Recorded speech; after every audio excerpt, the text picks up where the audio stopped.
公杀人了！关公杀人了！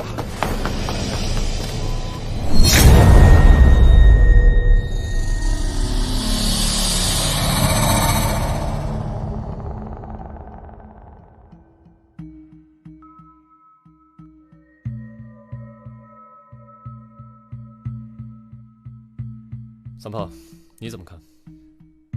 老大，死者浑身是血，一片狼藉，说明他跟凶手搏斗所致。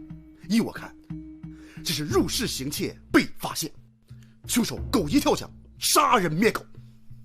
行窃？何以见得？请看，家具东倒西歪，说明和凶手搏斗时间很久。以死者的身量来看，凶手必定不是高大威猛之辈，半夜入室，身材瘦弱，不是强人，定是偷。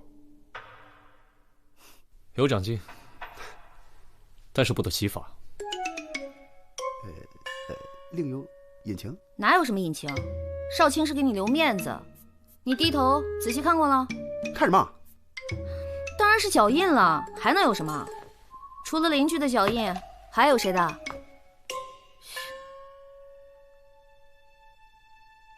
好像这刀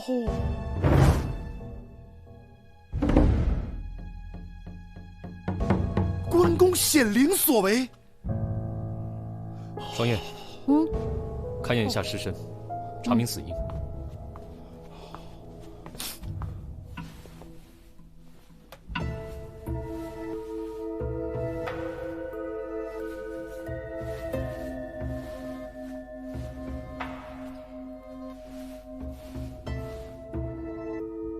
少卿，死者的指甲里面有大量的皮屑。关公的，关公的皮屑。哦，那我们拿回去点儿，回去供着吧。关公显的是肉身，还是法身呀？法身。到底是肉身还是法身呢？这问都没用，这不明摆着吗？肉身。妈，我说的是，凶手与他搏斗的时候被抓伤，那不就好办了吗？这些皮屑不一定是凶手的，就算是凶手的，也不全是。你们看，他的颈部有大量的抓痕，他抓伤的很有可能只是他自己。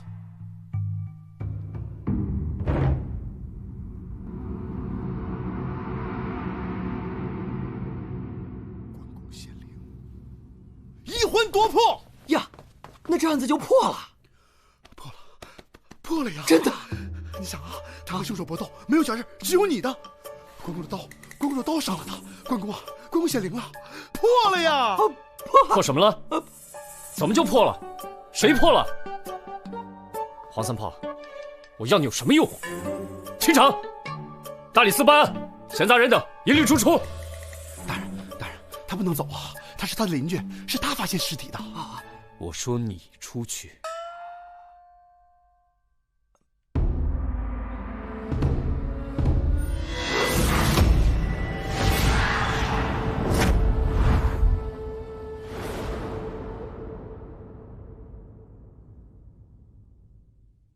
按武德律，这杀人罪按律当斩，知情不报以从犯论处。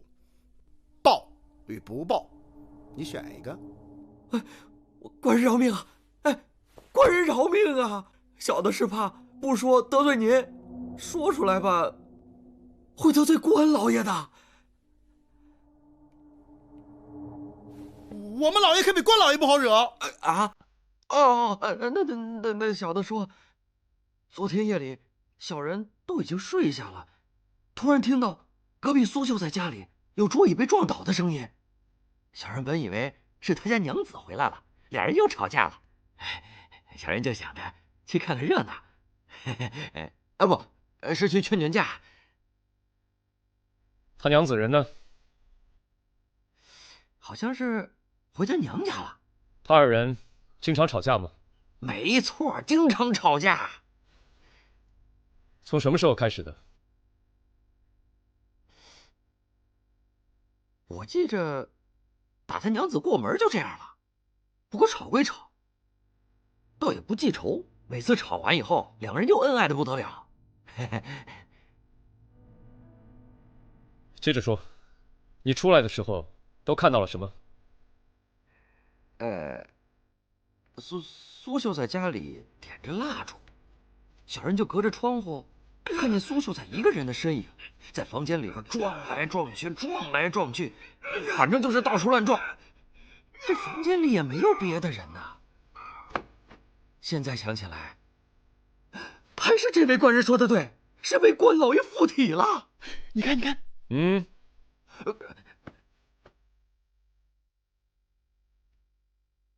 那你出入的时候就没看到什么人吗？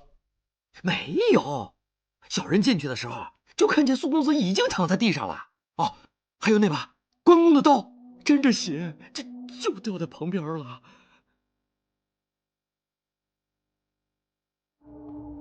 对，就是这把，对，就是这把刀。先下去吧。哎，谢谢官人，谢谢官人。老大，我调查过了，这个苏秀才呀，只是读过些书，弄些酸文假醋的事情，也没有考上个秀才。所以说这大伙儿开始只是挤兑他，管他叫秀才，叫着叫着呀，也就叫开了，啥也不是。他一个读书人，在家里供关公干什么？这个苏夫人啊，是赵校尉的独女，是习武世家，所以说呢，这供关公啊，可能是从他娘家带过来的习惯。通知过苏夫人了吗？啊，我已经让人去了。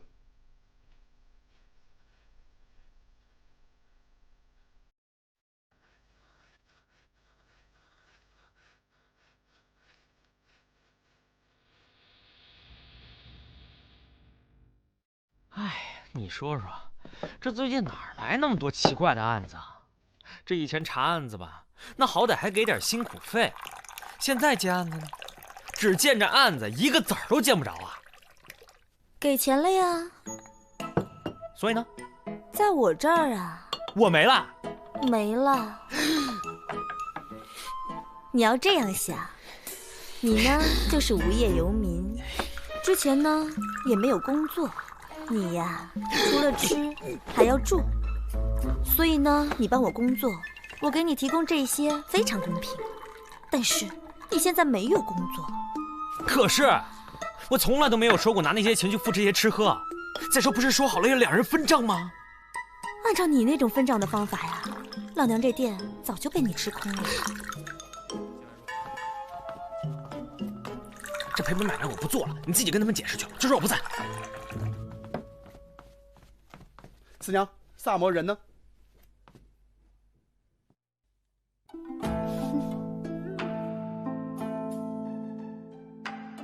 萨摩呢？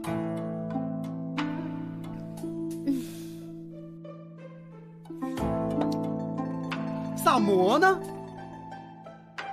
哦。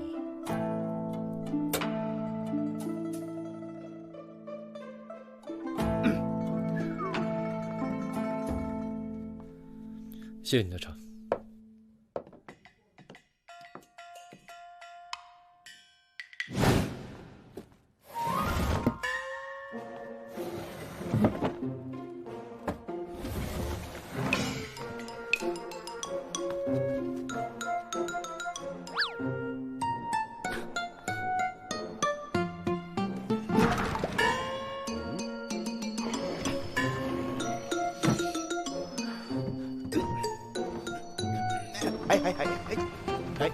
哎！我去！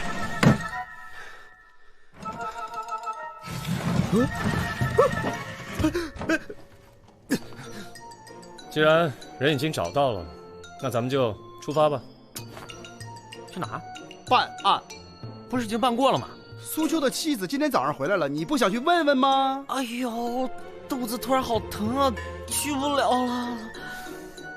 区区小伤无妨，萨摩兄素来嫉恶如仇，急公好义，就是太过自谦了。没时间跟你自谦了。我每天跟你们这么办案的话，耽误我干活好吗？四娘已经收了钱了，她不会怪你的。为什么不能直接给我呢？给都给了，不好往回要的。哎，你这什么味儿啊？还有上次的钱，你这怎么叫见利忘义？你把我给卖了你！喂！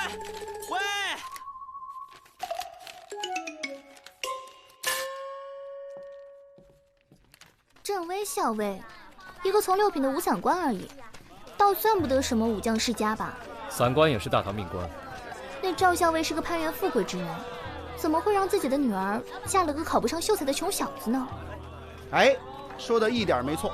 我听说啊，因为这个事儿，赵校尉的女儿已经跟他断绝了父女情。为什么？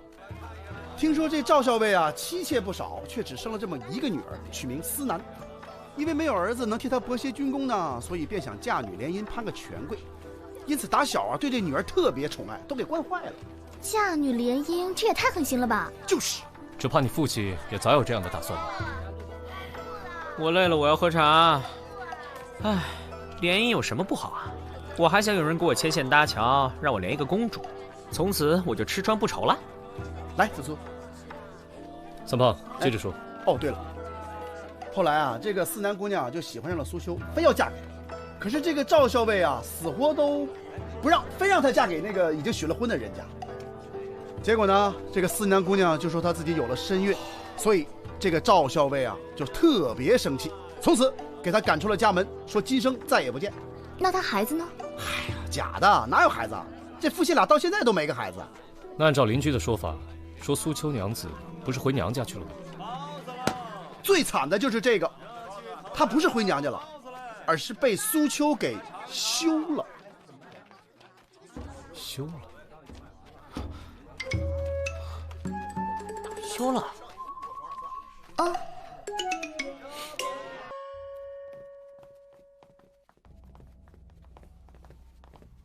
哎，不是说回来了吗？人呢？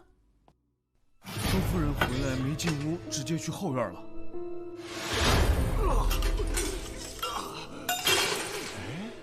上后院去了，好像。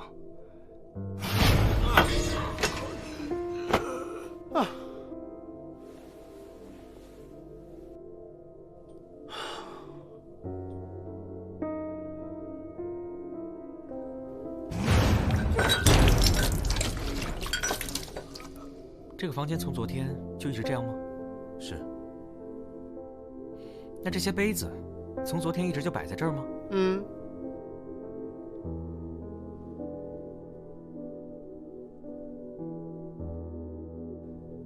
把这个杯子带回去，让少爷检查一下。是。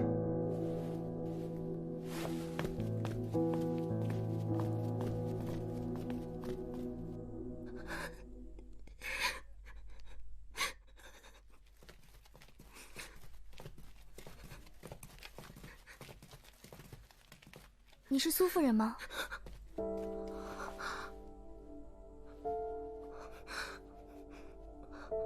是，我是。槐花？哎，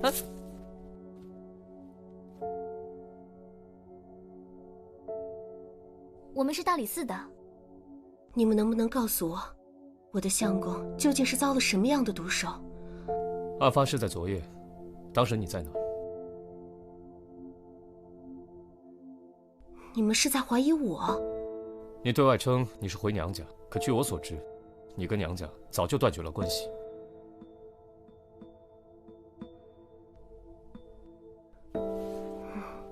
我实在是无处可去了。昨天夜里，我一直在大安坊一家叫齐信阁的客栈里。三胖，你去齐信阁核实一下。是。哎呦，那你们是为什么要闹到让他休了我？苏秋他和有夫之妇私定了终身。他为了讨那女人欢心，才狠下心来休了我。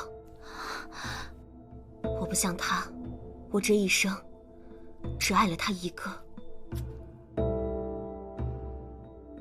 这棵树有什么特别的吗？这株花木是我刚嫁给苏秋的时候和他一起种下的，那时候的小树苗都已经长这么大了。如今花木还在，可他的性命还有我们之间的感情再也回不来了。嘿，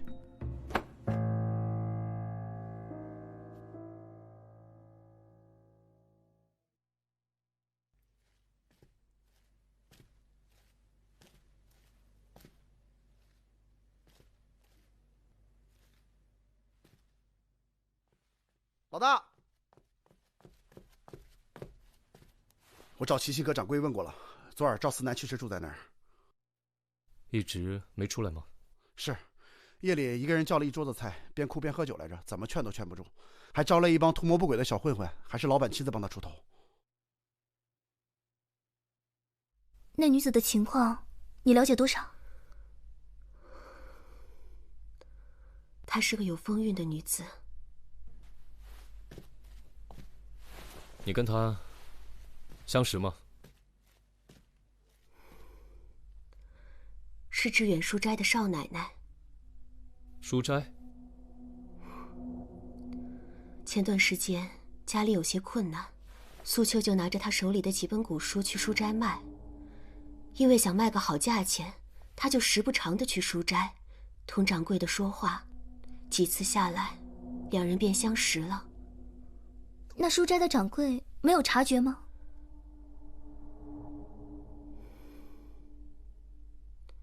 可是你们家怎么会供奉关公呢？赵府向来就是供奉关公的。我嫁给苏秋的时候，那边已经同我断了关系，所以什么嫁妆都没有。是待我的乳娘偷偷的把这尊关公像给请出来的。她说，这原本就是我爹娘给我备下的，既然同赵府断了关系，往后的日子要是难过，就全靠关老爷庇佑了。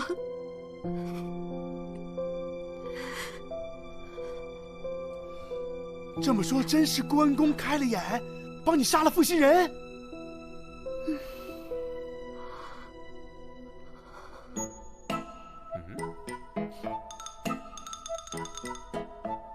哎，别碰到，他会显灵的。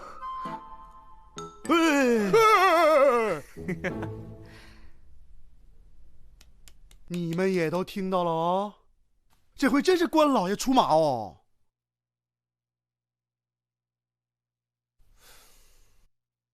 这次的案子确实蹊跷得很，死因很明显，致命伤在喉部。可是又有人证明，当晚只有死者一个人。所以我说吗？啊，这只有关公附体才能干出这事吗？这苏秋与人也并无恩怨，唯一算得上有仇怨的，也就是赵思南了。但是当晚他也不在，而且很多证人可以证明。不是，你是说苏夫人啊？就她那副可怜的样子，怎么可能？三炮啊，你跟那个书斋的掌柜认识吗？不大认识。哦，不过听说那个书斋掌柜最近赚了笔大钱哦。嗯，谁赚钱了？怎么赚钱了？快说！我就说你消息闭塞吧。那个书斋掌柜啊，他最近搞了一批什么古籍，哦，一倒手赚了不少钱呢。是苏秋卖给他的那些古书啊？对，就是那个。这个书斋掌柜呢，弄了一些珍品，然后呢，叫了很多就是有钱的老学究给叫到一块儿，说要什么品鉴这些书籍。哼，说是品鉴，其实就是想让他们窝里斗，看谁出的价高，然后哄着人把这些书籍都买了。你咋知道？哼，都是老子玩剩下的，肯定是他当年受过我的启发，所以才想起来玩这招吗？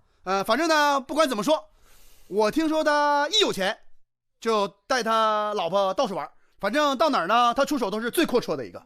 带他老婆？这个我就不知道了，没准是小妾呢。那如果是这书斋的少奶奶，眼见着自己相公阔绰起来，而后悔自己跟了苏秋，想回到自己相公身边，但又害怕事情败露，于是痛下了杀手。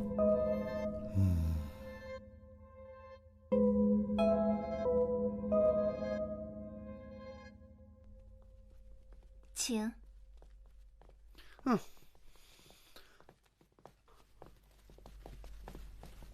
夫人，请各位在侧厢房稍等他一会儿，几位稍后片刻。谢谢。哎，你们说，为什么搞得神神秘秘的？不在大厅等着，把我们拉到这儿来干嘛？哼，你傻呀！现在这个夫人什么情况？她的夫君呢，不知道她在外面跟人私通，而她的情人已经死了，连个下家都没有。这种情况下，当然是能瞒则瞒了。就你们还大张旗鼓的跑到人家府上来询问，现在也就是因为掌柜的不在，所以人家才能让你们在这儿等，否则的话，不把你们打出去啊，就算是很客气了。我就纳了闷儿了啊，怎么那么多人家喜欢养些花花草草，好闻吗？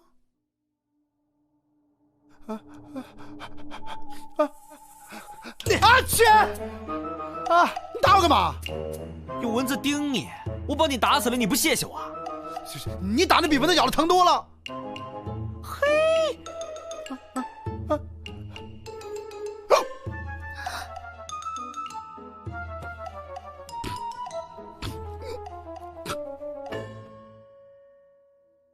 案发当时你去了哪里？昨天白天的时候，他托人带信儿给我，说让我去趟他家。我还纳闷呢，怎么能这么正大光明的去他家呢？到了以后，他才告诉我，他已经休了妻，说要同我私奔。私奔？我真是又喜又怕，同他商量了好久，我们才计划好路线。回到家以后，慌慌张张的过了一夜。今天早上，等我夫君出了门，我就说是细软，谁知道他……你是说，昨晚你跟何掌柜在一起？嗯。昨天你去他们家的时候，有没有吃什么东西啊？或者有没有喝茶呢？没有，我没有吃东西，也没有喝茶，我从来都不喝茶的。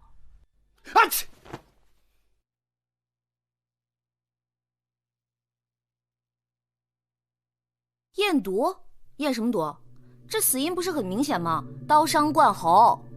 大人说了啊，不怕1万，就怕万一，赶紧的。我都查了这么长时间了，要是有毒，我早就发现了。你再看看那喉咙、那嘴，再验验。啊，行。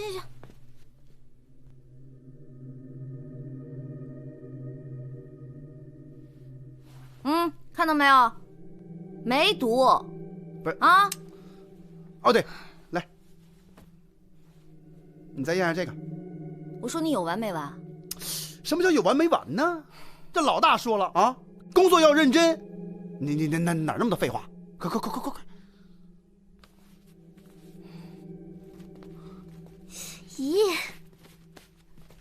咦！好了，你们先进去问，我去洗个手。好。我不知道他吃了什么，为什么这么问？他受是除灶了吗？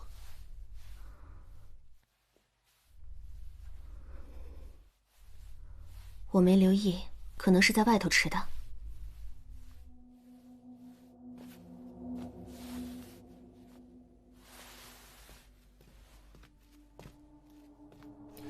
现场还没清理的时候，这里有一些被打翻的茶具。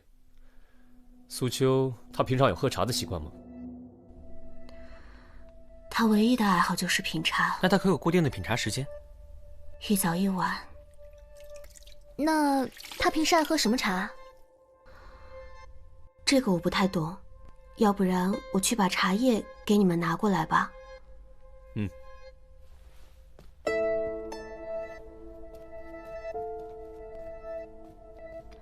这个，这是什么人送的？你怎么知道是别人送的？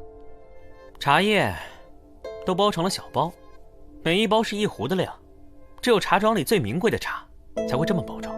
可这样也是为了防潮啊！防什么潮啊？费点料包的漂亮一点，是为了卖一个好价钱，还防潮？用这种小包，若是其中的一包下毒，别人就查不出来了。可苏家现在如此不景气，苏秋如何负担这茶叶的花销呢？是茶庄掌柜送的，他是苏秋的发小。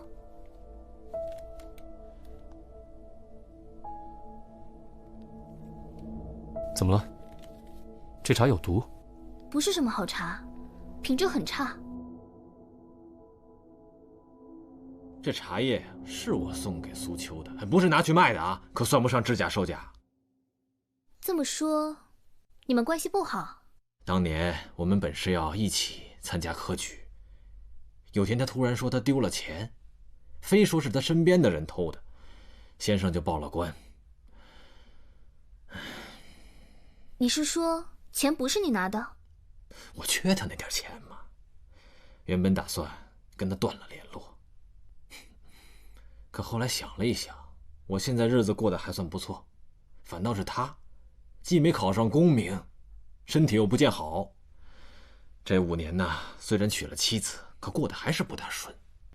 那就维持朋友的关系，有空看看他的笑话，时不时的想点点子，羞辱羞辱他也好。什么法子？比方说这茶叶，那我就送他一些碎茶叶，让他去待客，让他去吹牛，惹人笑话嘛。少年人的恶意，那就用少年人的恶作剧去偿还了就好。难道真要把他置于死地？你不知道他已经死了吗？死了？什么时候？你是真的一点都不知情？不知情？所以你们是来查我的？等等，你刚才说苏秋成亲了多久？5年。你确定你没有记错？不会错，不会错。验出来了，苏秋在被割喉前就已经死了。啊！黄三炮，谭双叶，谭双叶，你送给我，你送给我，你吃错药了吗？今天说谁呢？你，哎呦我去，放下！哎呦我去，你离我远点，你离我远点。究竟跟李少卿，我说了些什么呀你？我说什么了？我说什么了？我站那儿，别动！我说什么了？哎，那苏秋一命呜呼的话，还怎么割喉啊？哦，这个，哎，你放下！你们俩到底说什么呢？啊，不是老大，你少说2句，闭嘴，放下！你放我就放。放！老大，那个，你说。少卿，我的意思是，苏秋即使没有被割喉，那天晚上也依然会毙命。之前三炮让我验毒，我还觉得很奇怪，在死者的喉部和肠胃，我都已经用针试过了，均没有发现有毒。后来我又仔细的检查了一遍，发现死者的喉部出现了急性水肿。水肿？你可听说热能动风的说法？热能动风？热了就热了，还能吹动啊？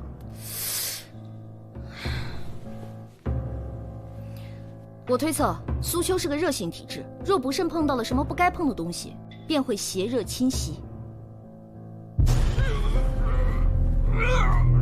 轻则瘙痒难耐，重则……哎呀！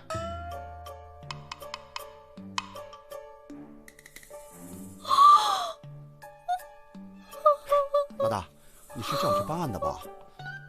为什么？那个……三炮！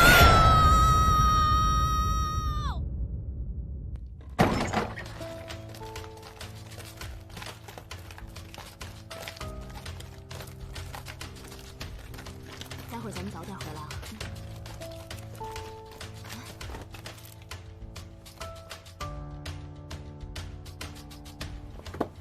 这谁啊？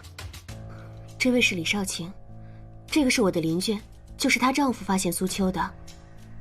啊，对，还要叫他过来问话吗？不用了，案子已经破了。真的吗？啊，到底是谁对苏秋下了这么重的手啊？你？被自己吓到了。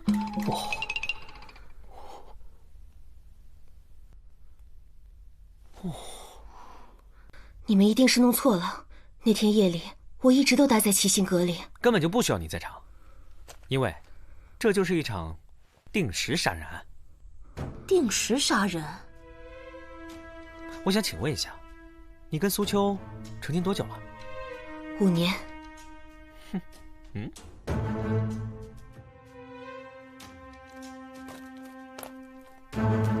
这是棵槐树，木质坚硬，生长缓慢，年轮间距是2到3分。如果真的依你所说是5年前你嫁到这里来以后种下的话，那么这棵树的树宽应该是2到3寸，而如今它的树宽达半尺以上，说明这棵树的树龄10年以上。这棵树对你来说是没有任何意义的，那你为什么说谎呢？你回来的时候不是先进房门，而是先给这棵树浇水。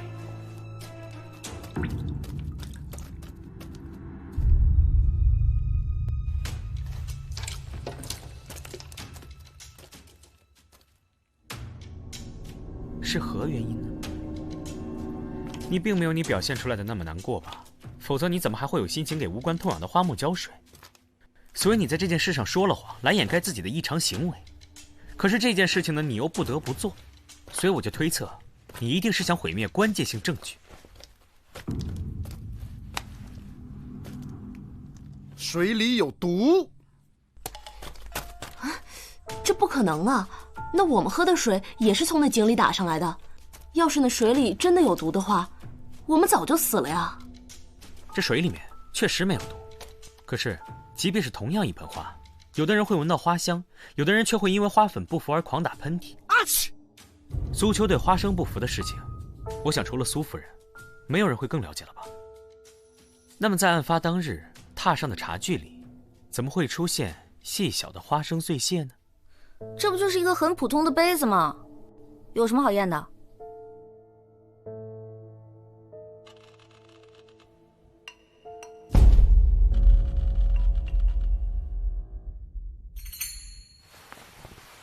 妙就妙在，这花生并非是砒霜之流，买起来方便，又不会被人怀疑。可是，就算苏秋是被花生毒死的，这也说不通啊。昨天白天，我亲眼看见苏秋自己从井里打了一桶水上来，总不能是他自己把自己毒死的吧？再说那会儿思南已经走了呀。你有没有注意到苏家有2个桶？苏秋家中并不富裕，可他却是个好面之人，他连茶叶的优劣都品不出，却习到了不少穷讲究的毛病。你们可听过一个说法，品茶之人必先养水。养水？这不生孩子哪来养水？将井中的碎石放于水桶当中，静置一些时辰，会吸附土气，使水变得更加清澈。这就是养水。所以苏秋会备2个水桶，以方便使用。你只需要在临走的时候，在其中1个水桶里动手脚，就可以借苏秋之手完成杀人。哎，你慢点，我跟不上了。所以白天邻居看到苏秋用来打水的水桶，其实就是被你抹了花生汁液的那一个。但是呢，他没有立刻使用，因为你要留给自己充足离开家里的时间。所以你知道，在你离开家之后，苏秋一定会先饮用那桶已经静置过的水，然后这桶水还没有喝完，他会再打上一桶水用来静置。而这桶水正是你延迟杀害苏秋的凶器。我知道了，也就是说，他白天用你打的那桶水，到了晚上那桶水用完了，他就开始用自己打的那桶水了。学着点儿。所以你能准确推断出，他喝到这桶水的时间，正是他睡前品茶的这个时候。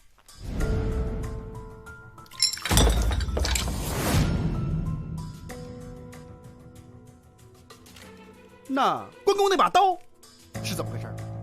这就是他另一个高明之处，他知道很快就会怀疑到他身上，所以为了混淆视听，他就制造了关公杀人的假象，而且为了洗清嫌疑，还做出这副惹人心疼的样子。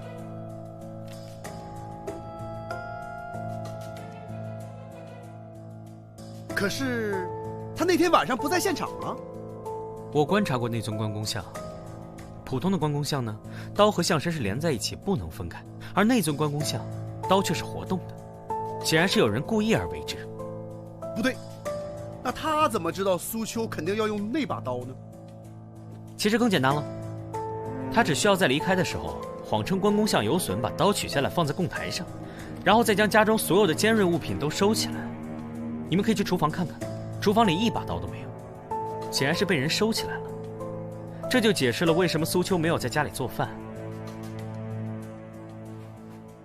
因为他根本就找不到炊具。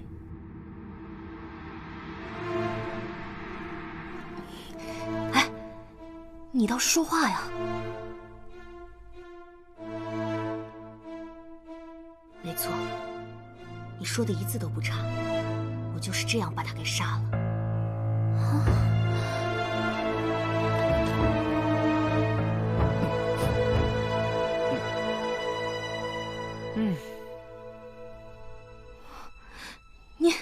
你这么做图什么呀？啊？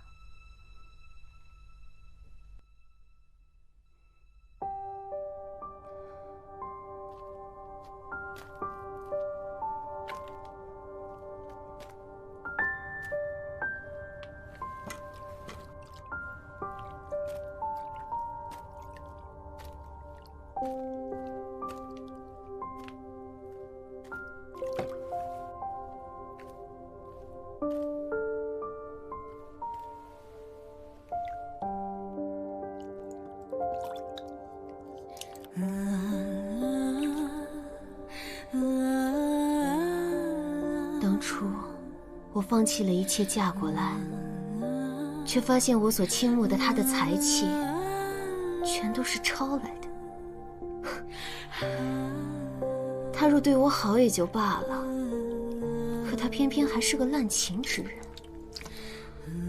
他背着我不知道找了多少女人，我从小被宠坏了，哪里受得了这个？来一个我便插一个，一直这样吵吵闹闹的，我也就忍了。可这次他竟然说要休了我，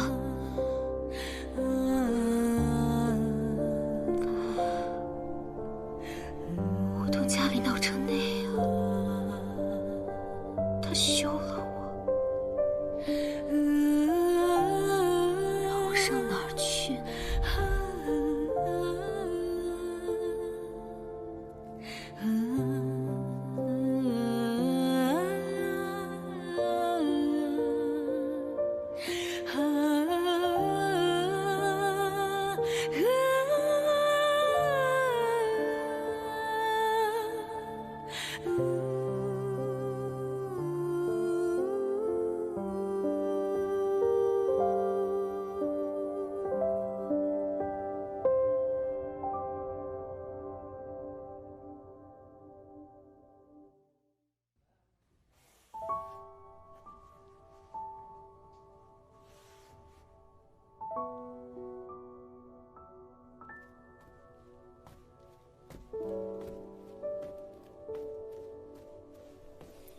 紫苏姑娘，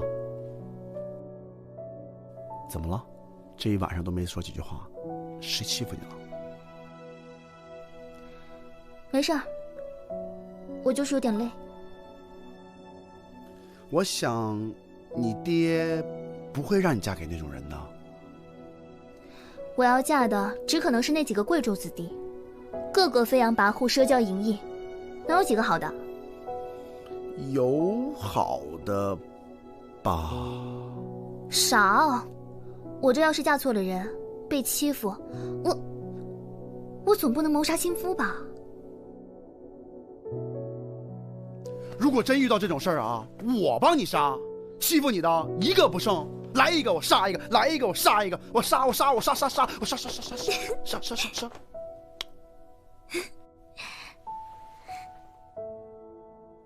干嘛？我长安城大理寺炮哥，我朋友遍布长安城，你说杀谁？我啊？你说杀谁？你定杀谁？小心！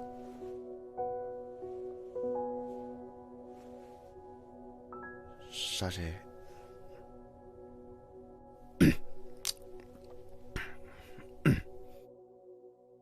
天夜凉，早点回去休息啊，别冻着。那我先。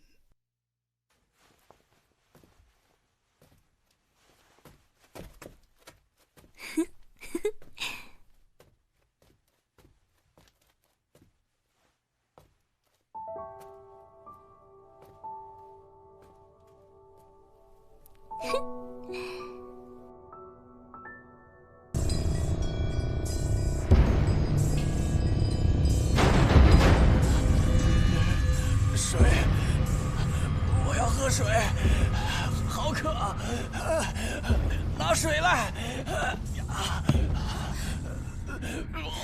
相公，啊，相公，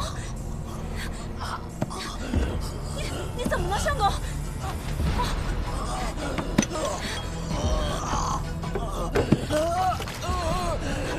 相公，水来了。相公，你别吓我呀，相公！相公，相公，啊，相公，相公，你醒醒啊！相公，相公，来人呐！救救我，相公！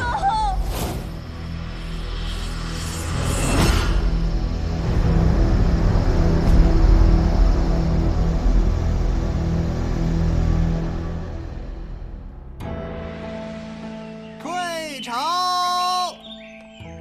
吾皇万岁！万岁！万万岁！现在是政事混乱时期，陛下发脾气也是自然，更何况是皇家金库失窃这样的事情呢？皇家金库失窃案迟迟未能告破，为何不让大理寺接手呢？大理寺另有任用，皇上让大理寺去管东水村的瘟疫，听说那村里的瘟疫闹得厉害，接二连三的死了不少人。看来这大理寺的日子要不好过了。不光是大理寺，这危机若处理不好，这朝廷就成百姓的笑柄了。时局纷乱，各自珍重吧。谭少爷，谭少爷，你说瘟疫这玩意儿管用啊？你猜？老大，这回瘟疫太吓人了，听说当天得当天死，棺材都来不及买呀。我在书上可见过比这更可怕的瘟疫。就你书看得多。哼，切，这可不是开玩笑啊！如果是呼吸道瘟疫，随时有可能扩散到长安城。那怎么办？去死！可是好好一个村落，怎么会爆发瘟疫呢？这总得有个源头和起因吧？据我了解，这东水村一直山清水秀的，别说瘟疫了，人迹都罕至。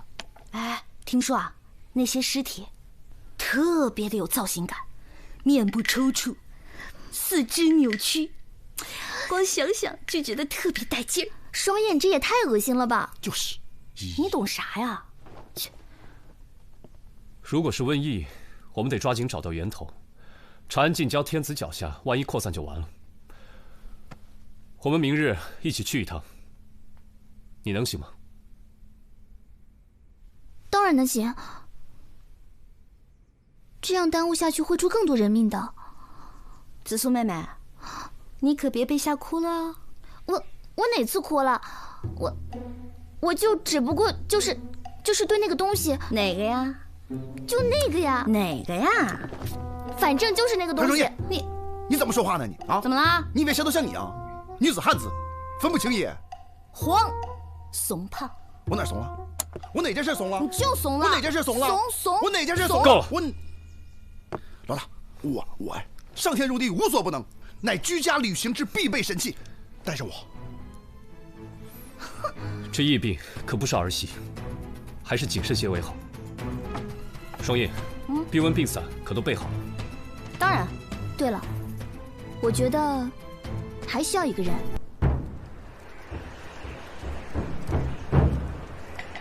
各位可爱的顾客们，我亲爱的长安好人们，今天凡社举行特别大促销，只要点购5个菜就可以送大家老板娘，也就是我。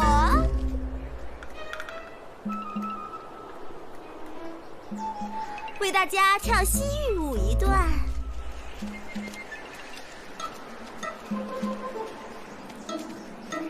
啊，各位客官，亲爱的长安好人们，这位公子，你想看舞蹈吗？有烤饼吗？要多少啊？1个。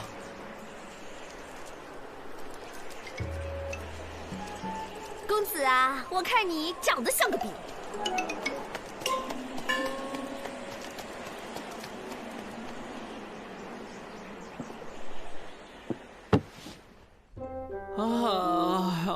四娘，我饿死了，我已经1个时辰都没吃东西了。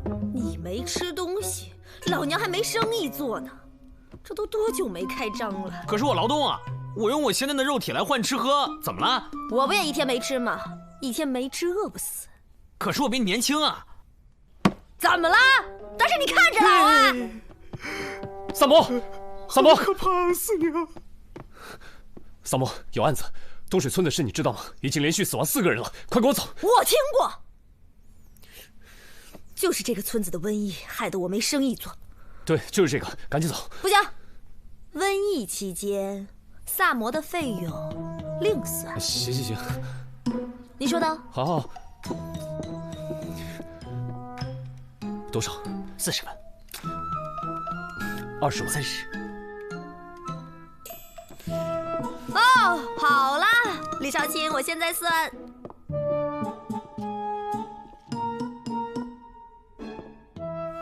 可以啊，你们2个。气死我了！我要爆发了，想砍人，老天派个杂碎给我砍一下呀！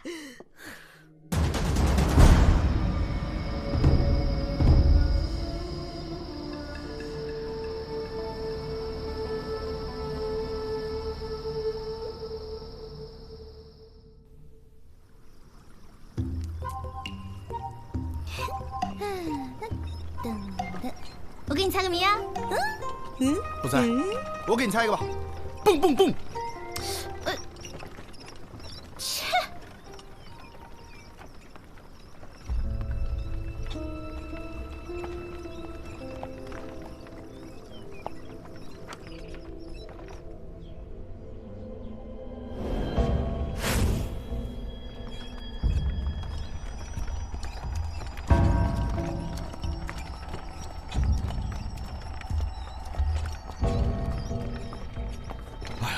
各位官人辛苦了，辛苦了，辛苦了，辛苦了！一路奔波赶到我们这里来，真是感激不尽呐！李正让老小来到村口接应。别说这没用的，前面带路。哎！有老鼠。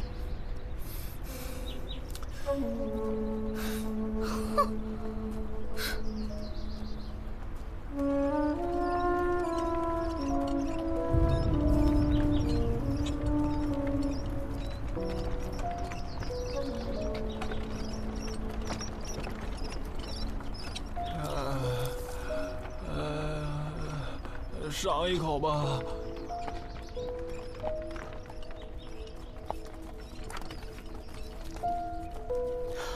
渴死我了，总算有口水喝。官人，那水不能喝呀！那水可万万喝不得呀！怎么不能喝？为什么呀？哎呀，李郎他们就是因为这口井给咒死的。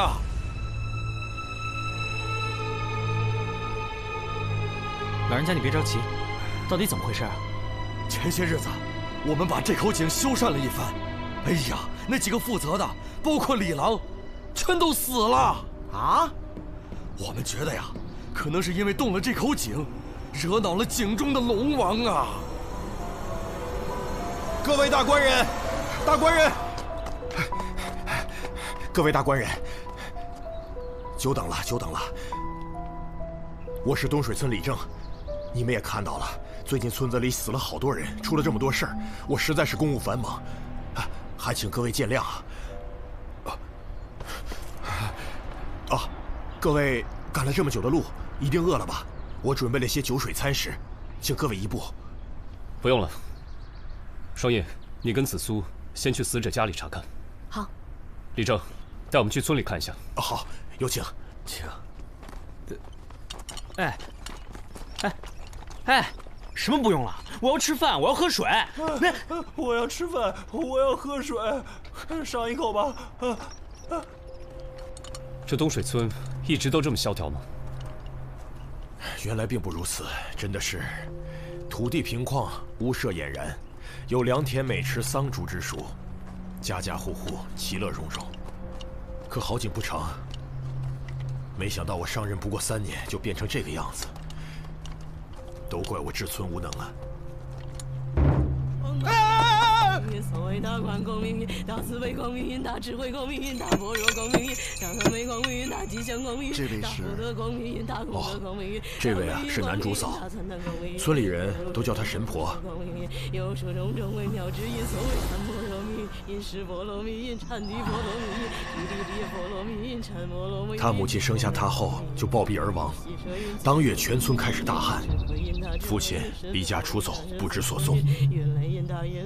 村里人都把他当作不祥之人，尽量躲着他。官人，这边走吧。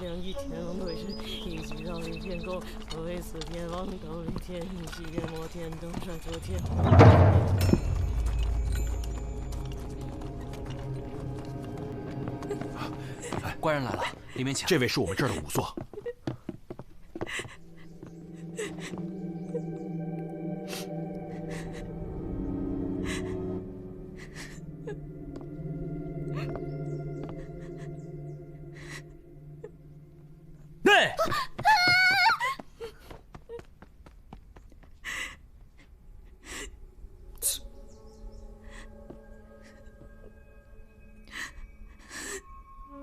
这几个人都是参与修缮古井的。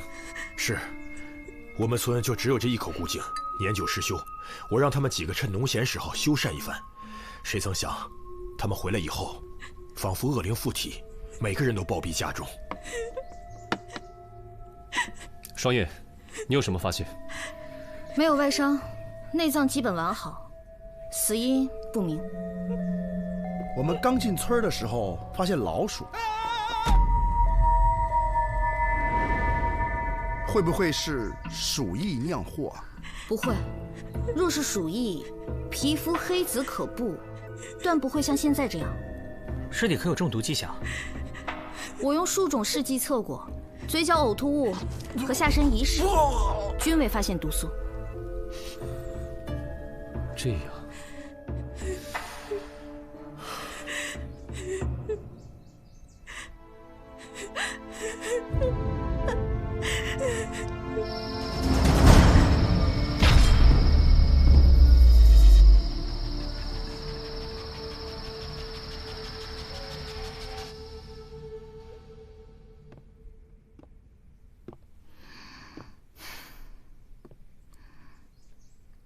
紫苏，捂上点儿，瘟疫，都捂上点儿。你们都捂上，你们都不想活了。你们不觉得这件事情很奇怪吗？没有外伤，也验不出毒素，还能是什么？会不会是其他疫病？怎么可能？4个死去的都是男丁，什么疫病？传男不传女啊？那就好。紫苏，刚才那个刚死那个人啊，他的表情啊，特别像是被吸了魂魄。各位官人，这些日子辛苦，我来是想提醒各位，村子里晚上有宵禁，烦请各位留在屋中，尽量不要外出。啊？凭什么不让出门啊？又不是长安城，搞什么宵禁啊？哦，今天诸位也见到了，那个男主嫂啊，就是那个神婆，这些天她的情绪特别不稳定，我是担心。担心什么？别吞吞吐吐，有话快说。这件事说来话长，这个男主嫂啊，生性孤僻，擅长着邪门巫术，经常搞得村民惶惶不安、心神不定。村里人都害怕，敬而远之。这些年，村里陆续发生了一些儿童失踪案件，可是我们查来查去都没有头绪。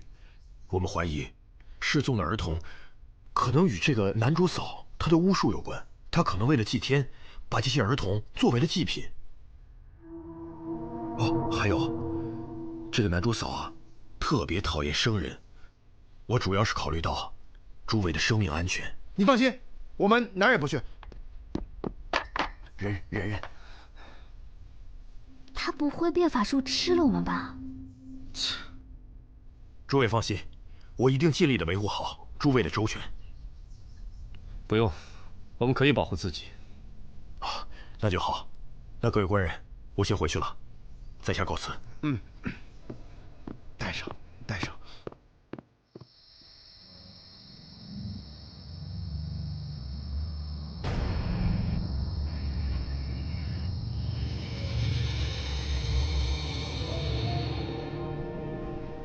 哎，别跑！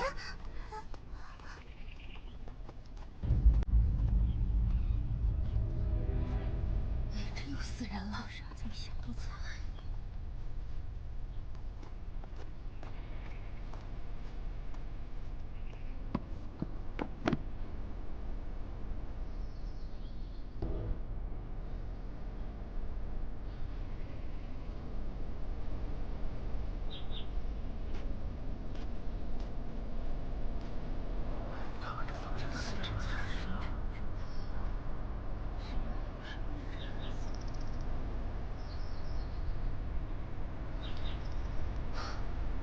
这2具尸体和李郎等4人一样，没有外伤，也没有查出毒素。谁说传男不传女来着？这一看就是疫病。可惜了，这赵郎过世的早，他一个人养这个孩子可是不容易啊。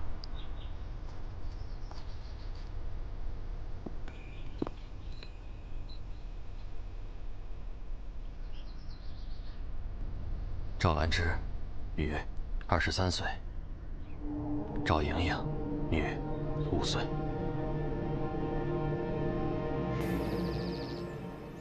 啊！我要吃饭，我要喝水。啊？拿着吧。哎，小哥，跟你打听个事儿呗。这口老井，还有你们村儿……官人，那边出事了，别管他，你快来，跟我过去看看吧。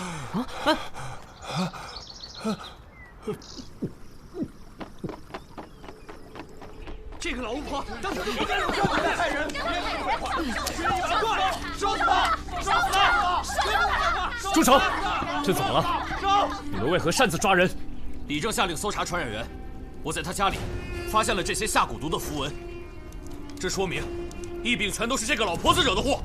烧死他！烧死他！烧死他！烧死他！烧死他！住手！来人，把这老巫婆烧了！住手！烧死他！烧死他！烧死他！烧死他！烧死他！你又想干什么？疫病的事情与这位男主嫂无关。这些符文怎么解释？作为一个神婆，有些符文很奇怪吗？他就是个灾星，如果不把他处置了，我们一天好日子都没得过。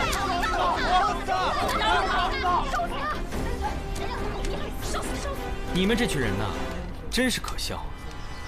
男主嫂嘴里一直念的，我听清了，是地藏菩萨本愿经。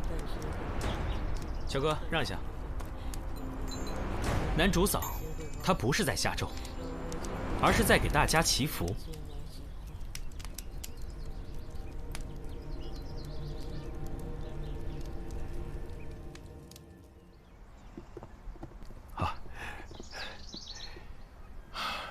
各位官人来村里办案，我本应周全款待，但是村里这样，我连一顿好饭都没让大家吃上。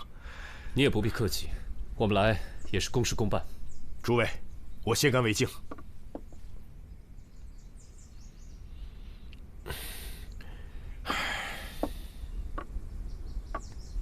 您这是心情不好？其实也不是，只是觉得物是人非。此话怎讲？今天诸位也见到了，裁缝就是我们的副理正。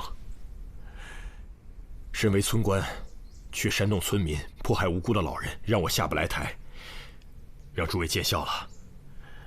这话也不能这么说吧，副理正也只是为了尽早破案而已。裁缝啊，是个要强之人，一心呢想走仕途，而我一介药农却当了理正，裁缝他心有不甘，才会处处与我作对。早知道他这么在意这个职位，我宁可不做这个理正。哎呀，哎呦！官人，你怎么了？腹痛难忍，啊！哎呀！请吧。哎呀！哎！唠唠叨叨，跟个怨妇一样。唉。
三毛大官人，林少卿说有事找您商议，到处寻您不着。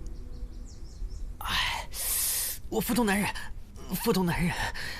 这里是寒舍贮藏粮食的仓房，大官人刚才不会……啊，没有。啊，是我多虑了，我引您去。哎，走吧。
哎呦我去！喂，怎么了？这里面还有鱼呢！有鱼？可不嘛，活的！哎，快拉我上去！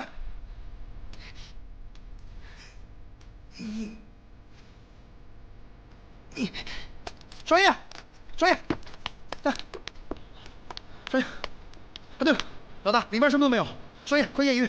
验什么鱼啊？这鱼是活的，你傻呀？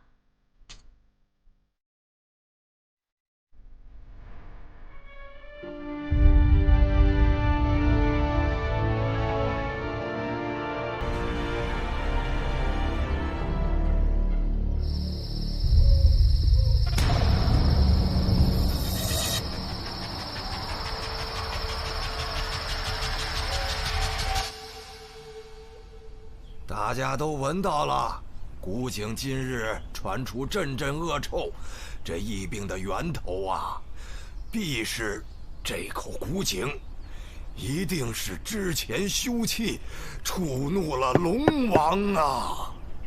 真是一派胡言。我们都是渔民，不如请这位大理寺官人说说看是怎么回事吧。你们来了这么多天，就没一点线索？我们不能再这样下去了，这口井实在是地狱之井，一定是通往阴曹地府的，必须得把井封印。对，封井！这口破井可给我们害苦了。哎，我劝你可别瞎说，小心再惹怒了龙王。我看这村子是待不下去了，我们还是搬到别的地方去吧。是啊，大伙儿都散了吧，回去搬家喽！搬家喽！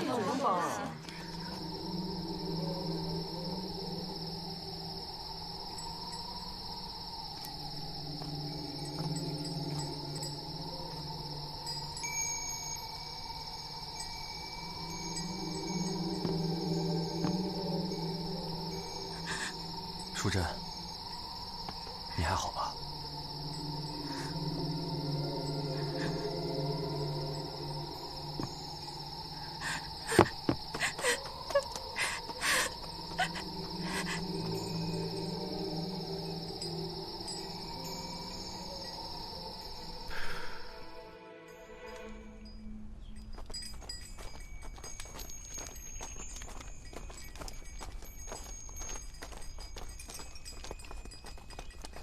村民都陆续搬走了，这可怎么办啊？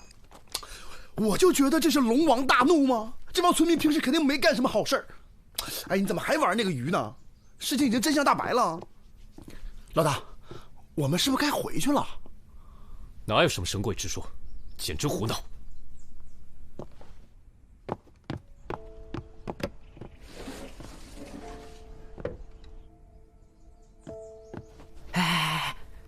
我告诉你们一件事情。怎么了？这个傅礼正对这个李七感情有点不一般。啊？哦，他俩能扯一块去？你发现什么了？昨天晚上他俩见面，从肢体语言上判断，他俩之前关系匪浅。傅礼正对李七应该余情未了。如果真的是这样，他杀害李郎的确是有可能。那其他村民是怎么死的呢？难道也是他？当年他费尽心思也没当上李正，心中肯定记恨那些村民。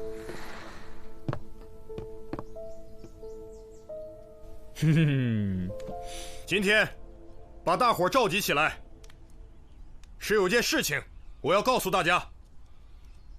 之前村民的死因与什么水鬼龙王的根本没有关系，因为就在昨天深夜，大理寺的官人们发现李氏与咱们的傅礼正就在这古井边。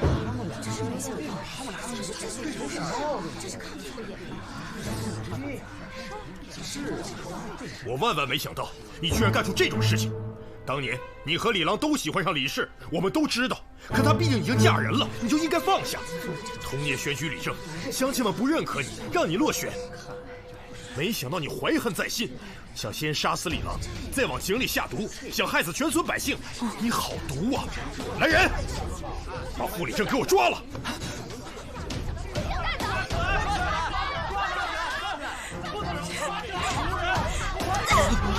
你这个畜生！被你那碗装好心安慰我，我要杀了你，为李郎报仇！站走！我要杀了你！我要杀了你！我要要脸的人。可不是。怎么了？子苏，那个傅里正一直不认罪，他死活都不说他下了什么药。你说这怎么给村民医治啊？那些喝了水的村民很有可能再次会有生命危险。哎，萨摩，你不是学过一点医术吗？都还没找出是什么原因，怎么医啊？那找些强身健体的药也行啊。好吧，我上山一趟，采点草药回来。哎，干嘛？你不在，万一有狼咋办？有你陪着我才安心。啊！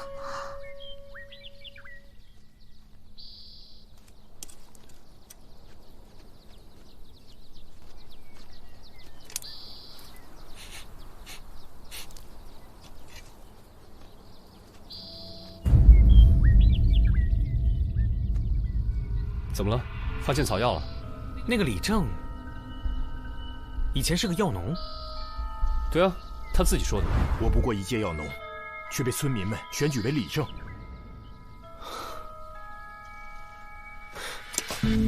哎，你不采药了？不用了。那你倒是自己把东西背回去啊！萨摩，你采完药了？怎么一个人啊？李治呢？没时间多说了。子苏，你是不是了解长安的地貌啊？你画一张东水村所在位置的地图给我。画地图干嘛？别废话了，快啊！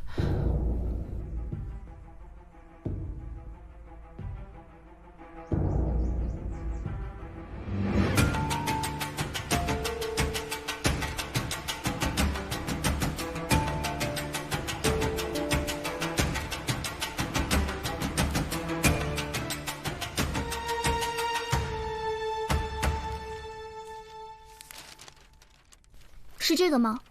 我也只能画个大概，可能有的地方也不太清楚。明白了。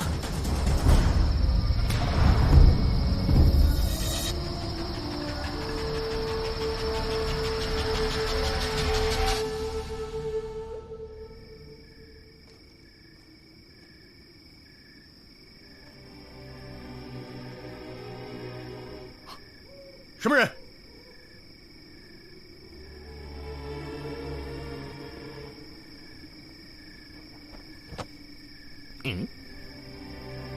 是萨摩大官人。这么晚了，您在这儿干什么？那这么晚了，你又在这干什么？傅里正被你们抓走了，现在只有我一个人负责全村的安危，我当然要巡夜了。刚好，我打着灯笼，送您回去休息吧。等等，关于这口水井呢，有个问题我一直没想明白。哦，这是一口水井，怎么会有恶臭呢？又怎么会有鱼呢？这口井，别提多怪了，发生什么邪门的事儿都不觉得奇怪。除非这口井的井底啊，和别的水道相通。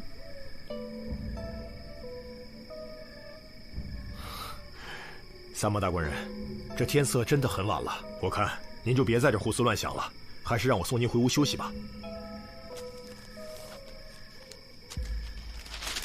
哎，这东水村真是块宝地啊！临近是皇家金库，宫中派了重兵，层层把守金库。但谁又会想到，这样一个小村落的水井里，却有一条连通金库的水道呢？难怪金库失窃案迟迟未破。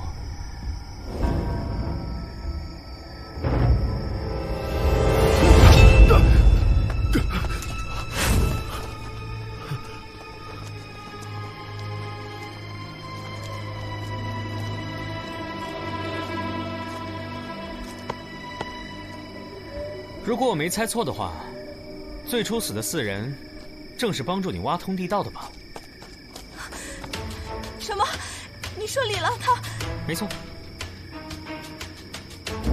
你手腕上那个金镯，无论花纹和成色，都刻着皇家专用的纹样。唯一合理解释，自然是李郎在金库中偷来的。凭你一人之力想挖通这地道，实在是太过艰难。但如果你假借修缮水井之名，安排其他4人在农闲时开工。这样一来，即使运送土石出来，也不会被人发现。只不过事成之后，你却为了私吞财宝，残忍地将4人毒害。你放屁！这位仵作刚验过尸，他们并非中毒而死。哼，我一开始也被你蒙住了。霜叶验不出毒，只是因为这是一种随处可见的毒——白蕈。白蕈能使人气管收缩窒息而死。由于是菌类，使用后被胃液融合消化，血中的毒消失，所以不易被人发现。这种白蕈长在深山里。试问平时谁会去那种地方？只有你会去，因为你是个药农。你杀了李郎4人后，我们就来到村子里。你本以为在溪边扔几条死鱼，再嫁祸给男主嫂，就万事大吉了。可你怎会想到会遇上聪慧过人的萨摩多罗呢？畜生！畜生！你为了陷害男主嫂，偷偷潜入他家里放巫蛊符文。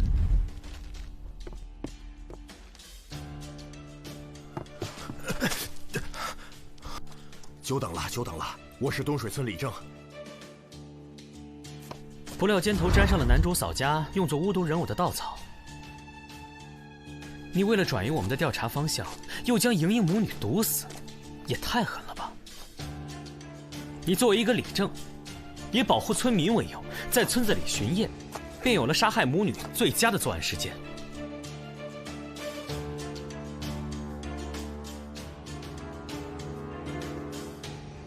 我说的有错吗？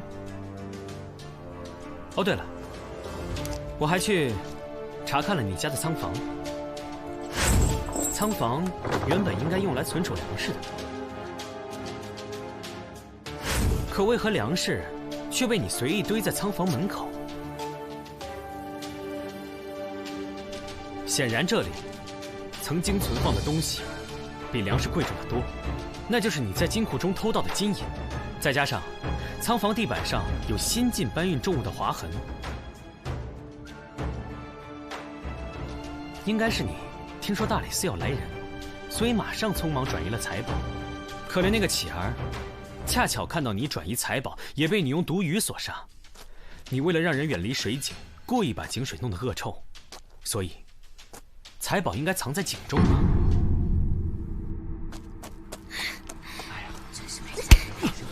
你个畜生，害死了7条人命，拿下！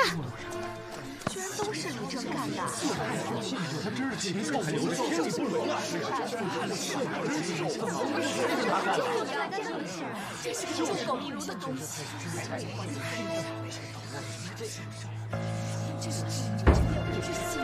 那赃物现在何处？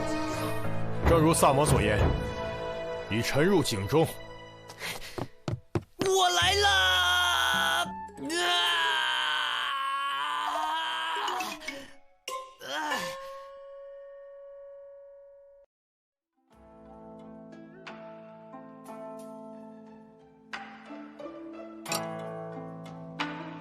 来人，酒呢？都多长时间了，把人当空气啊？人呢？来啦，来啦！恭喜李少卿，贺喜李少卿！恭喜啥？成功破获皇家金库失窃案，追回赃物，皇上龙颜大悦。捎你些什么好东西没？当然没，这本就是大理寺分内之事。我怎么听说皇上当朝就赏赐了？有我们家萨摩一份吗？一个小玩意儿，他留着没用。哎，你别给我来这套啊！案子是你们一起破的，赏金见者有份。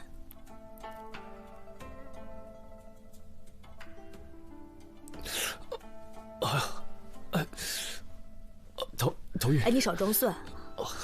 哎呦，不行！李少卿，我希望你不要来这套。这个，今天我先回去了，那个改天再喝。每次都这样，可以有新招吗？这个我没喝的，这个就退了啊。哎，我说你这人，东西落这儿了。那就是御赐的，归你了。